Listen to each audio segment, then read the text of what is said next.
Hey guys, Shane here. I'm going to do an unboxing on a different subject, but a very interesting one, and that is the Grand Old Lady, or H.M.S WARSPITE. This is a 1:358 kit from Academy. The kit was released in 2011, and we'll be getting to grips with this kit now in a few moments. But first, just a little bit of history on H.M.S WARSPITE. She's a very interesting service record.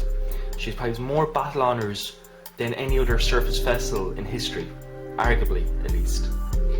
She was commissioned in 1912, put into service in 1913, and joined the Grand Fleet of the Royal Navy just in time to take part in arguably one of the largest battleship engagements in history, the Battle of Jutland in 1916.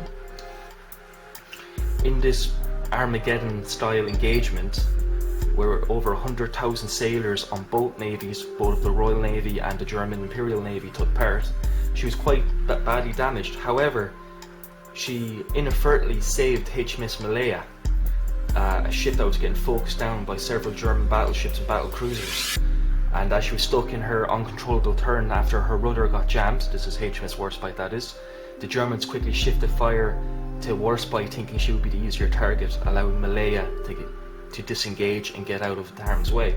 On an interesting note, WARSPITE would carry a scar from Jutland for the rest of her career.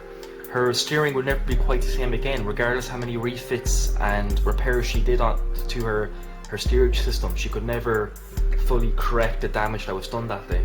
Kind of an interesting little side note. After Jutland, she went through a series of refits during the intra-war years, namely improvements to her fire control system and her weaponry.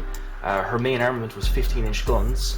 Each barrel of her 8 15-inch guns weighed 100 tons each, so that gives you a size, just gives you an idea of the size of this vessel. When World War II broke out, she took part in the Narvik campaigns up in Norway, and went in the pursuit of the German battle cruiser Scharnhorst and the Gneisenau, making them run away when they realised what they were dealing with, as those ships were never really meant to deal with such large capital ships. Then she went into hunt in Narvik itself, and basically caused merry hell to the German Kriegsmarine's destroyer force. After that, then she was redeployed to the Mediterranean, doing convoy escort duties, and also taking part in 1942 in the Battle of Matapan, or also known as the Battle of the Mediterranean, where a joint Royal Navy and Royal Australian Navy battle group more or less destroyed the Italian Navy. During the battle, most of the engagement was at night, and using radar, the Royal Navy was able to sneak up on the Italian fleet. Even though the Italian ships were quite modern, they were not equipped with radar, allowing the Royal Naval ships to get in 1,000 or 1,800 yards of the Italian ships undetected.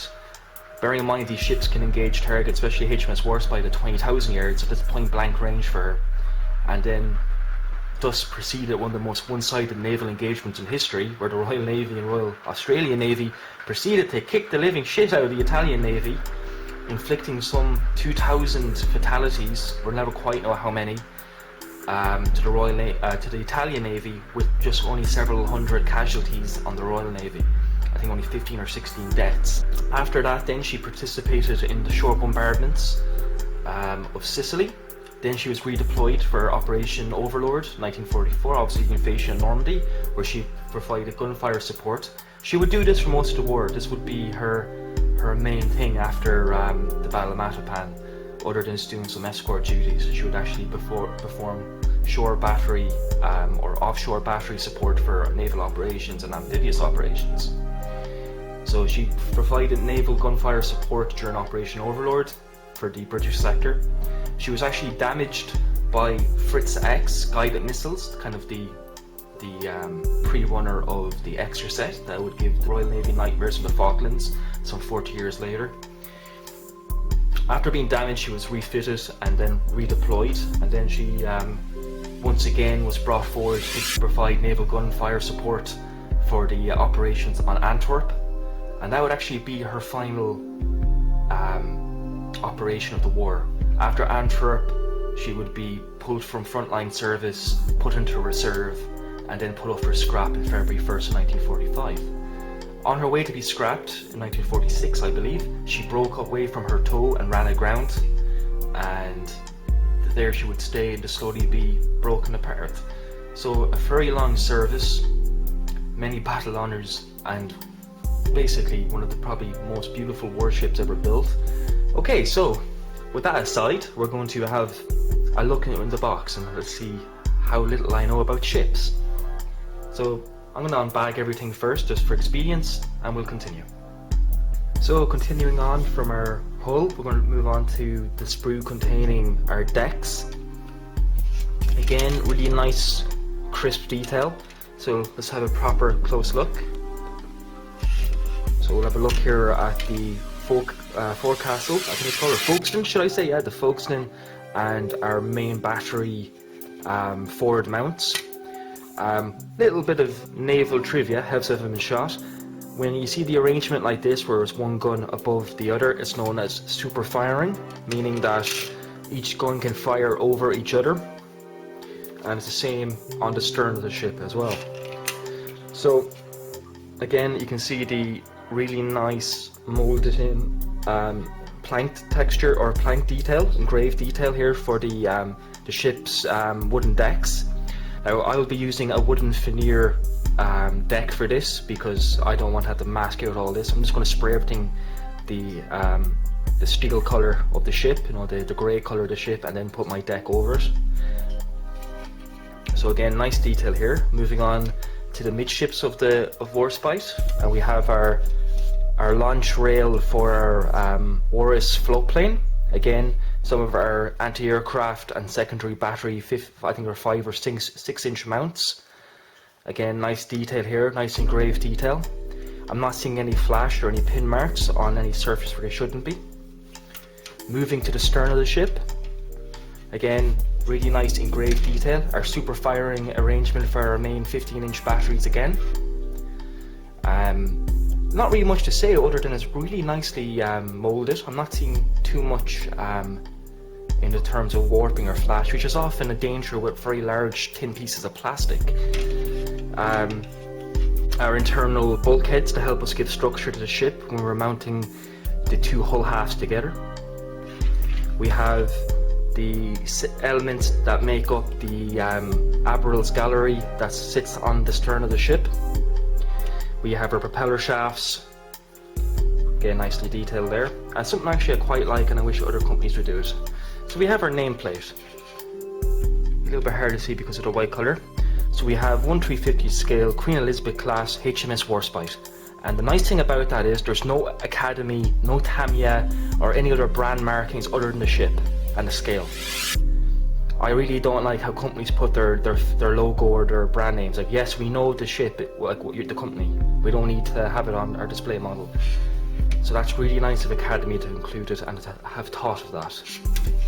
You see some of our 20mm Oricon or Oricon, depending on how you want to pronounce it, anti-aircraft single barrel mounts.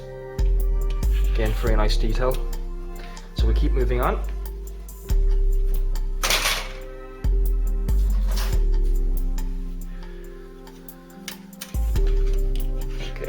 So we have our funnel detail.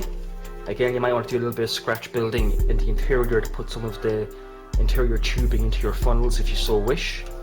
We have our pre-molded chains for the anchors. If you really wanted, you could buy scale chain and replace them with that if you so wish. However, these look pretty okay. We have our cap for the funnel. Normally what I see a lot of maritime modelers do is they cut that out and then they replace that with wire. I ain't doing that. I want to build this as much out of the box as I can because I'm not really good with very small scales. Some of the ship superstructure. Again, pretty nice plastic. You can kind of see some wavy texture, but I believe that's to do with the cooling of the plastic, and it shouldn't really be an issue once the model is primed. Smaller details again with some of our mast assemblies here in fore and yard arms. It's pretty nice, some very delicate stuff here, so take care when removing these from the screws. Again, more superstructure detail. Some of our radar or rangefinders, again, they would have done with a little bit of photo etch treatment, but again, aftermarket should cover that if you so wish. So on to the next sprue.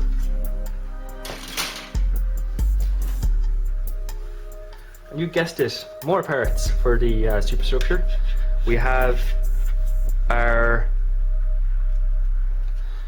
bridge assembly here. This is actually mostly appears to be our bridge. We have our compass tower. What this is. The actual bridge itself. Again, very nicely detailed. I'm not really sure a lot of these parts are. I do recognize certain elements and I don't others. Some very delicate massed assemblies there. But again, very, very nice detail if it focuses in. So this should build to a very nice little model, and it's not overly complex engineering wise either, which is important.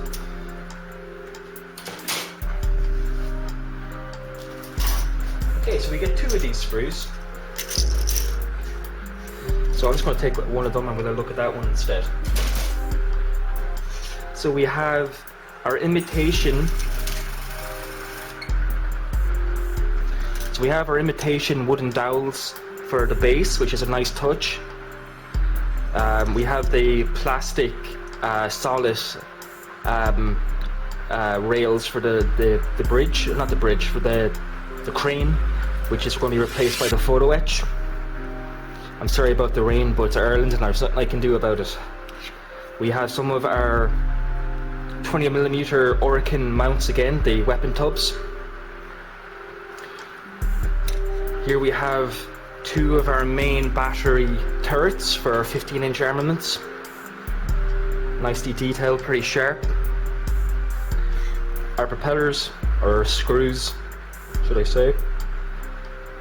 The blast bags are molded in 2 pieces. Actually no, sorry, they're molded in a single piece, which is a nice little touch. However, reading reviews on the blast bags, when you mount them onto the ship, they tend to, for some reason, sit at full depression, which looks a wee bit silly. So a little bit of plastic surgery and sanding might be needed to elevate them slightly. Speaking of blast bags and turrets, here are the main 15-inch armaments themselves, and you'll be pleasantly surprised to see they are hollow. Very, very nice. Well done to Academy for that. Well, anything else do we recognise? That's really it. We have one of our rudder planes. Some of our secondary weapon mountings. These are the weapons that mount into the barbettes. I doubt they're hollow. Holy shit, they are! Hang on. You can't even see them. These are our 5-inch or 6-inch mounts, I believe. I might be wrong here. Correct me if I am. They're hollow, and the camera can't even pick them up. That is amazing. Again, well done to Academy. I don't even think Trumpeter's model is as sharp in some respects. They do have their flaws and they have their strengths and weaknesses, but that is very impressive. And then our last 2 sprues. These are mirrors of each other, so I'll just look at one. Okay, so we have the ship's boats. Very simple here, but they should be nice. They don't want to be too detailed, I suppose. We have our twin barrel multi-purpose secondary / anti-aircraft mounts. We have the components for our Supermarine Walrus, which is a scout plane assigned to the ship. A few of our life rafts, again nicely detailed. And there was one thing I was quite curious and a little bit worried about, and it looks like it's not being done quite right, so I'm going to assume what's in, because this is pretty small stuff. Okay. Where are they? These tiny... Where's my finger here? Yeah. These tiny little mounts are, I believe, to be 20mm Oracle mounts, which is the automatic close-in protection anti-aircraft mountings. That is impressive. Furthermore, even more impressively, actually sorry, they're probably separate mounting, should I say. The 20mm Oracles are here molded in one piece. That is really, like, look at my thumb for scale. That is very, very impressive. And then we have the gun shields for the Oracons, or Oracon, or whatever way you want to see it. Again, very nicely laid out. And then the one thing that I always kind of pay attention to is the 40mm pom-pom rapid-fire anti-aircraft mounts. Normally, a lot of companies just tend to mold these as lumps of plastic. However, there's actually pretty nice detail on these. It might not be as sharp as, say, the resin upgrades, but bloody hell, it's not far off it. So again, well done to Academy. They've really done right by this ship, like, you know. So this should build up to a really, really nice model. Like, I'm trying to find bad things to say here. I'm not really. They're not really making it easy for me, which is good. Like, because, you know, often Academy gets a very bad rep. This time, it's not really deserved. Some of you might be wondering what that is. Okay, and I actually had to look it up. This is known as a paraffin. And what this is, I always thought it was like a torpedo or type of targeting device for the gunners to fire as like a tow behind the ship or something. What that's designed to do is you lower it into the water by a wire and you run it along the ship and it cuts mine wires. So that's what that is. Most navies at the time used them, and I believe they're still used today by certain navies. And that's our last sprue of parts, and then the final part is our base. And often the bases are the thing that lets down a lot of ship models. However, this is actually very nice. You drill 2 holes in to mount your mounting pins for the ship itself, but it has that really nice wooden finish. So if you really wanted to go a bit mad and try your woodwork painting effects, you could actually paint this up to be wooden and no one would know until they pick it up. I would recommend that you glue some pennies or weights to the bottom of this to stop it from tipping over from the weight of the model, just to make sure. Might not be necessary, but always safe than sorry. And that is a nice little way to finish off this kit. So there you have my review of the Grand Old Lady, which is H.M.S. WARSPITE from Academy in 1/350th scale. In all, I am massively impressed by this kit. I wasn't quite sure what to expect, again, with Academy's reputation, but this is actually a beautiful model. And even out of the box, it should build up quite nicely. Now, there is no railings supplied with this kit. That is one little downer, but to be honest with you, very few actual kits come with complete railing set. That's normally the domain of aftermarket. The only real big downside to this kit is it doesn't give us a rigging guide. Because even though the rigging of the ship is what's kind of making me nervous the most, it is something that gives the ship a lot of character. So unfortunately, you're going to have to source your own rigging guides for this, which is a little bit of a shame, but other than that, it's a very nice model out of the box. So thank you for watching. I all hope you're going to having a wonderful Christmas. Stay safe wherever you are. Happy modeling as always, and I'll catch you after Christmas, lads. Bye bye.